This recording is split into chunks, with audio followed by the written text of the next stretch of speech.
firstliberty.org, just one in front of the U.S. Supreme Court. Coach Kennedy, we've talked about this on the program before, but essentially he wanted the opportunity to pray for 15 or 20 seconds, I think, after the game to be able to honor God and thank God for his ability to coach his his players. The school district didn't like that, and now it's all the way up to the Supreme Court, and the Supreme Court wrote what?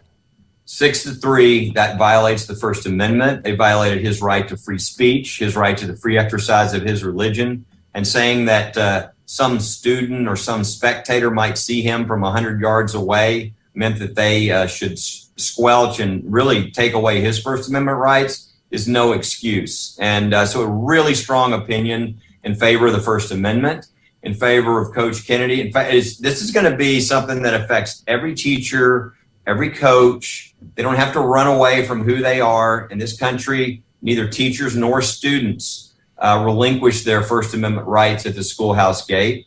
They said he didn't coerce anyone, which was always true. The facts were in, they were very clear. And he has a right to go down after the game when everybody's milling around and checking their cell phones and calling and checking dinner reservations.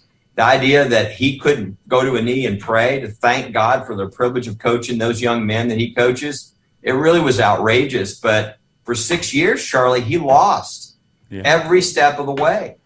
And so it was today is our first victory in 6 years. And it's not only a victory for him, it's a major precedent that is going to be big because it took a bad case that was passed about 50 years ago and they threw it out. And it's what's been causing a lot of this hostility to religion in our schools for the last 50 years. And that's going to be gone from now. And we're going to go with believing in the First Amendment from now. What are the implications then of this decision? Because there's a case called Lemon. It's aptly named. It's a lemon. It's a horrible case. And it kind of makes the government almost root around and try to find religion and say, well, it can't happen here.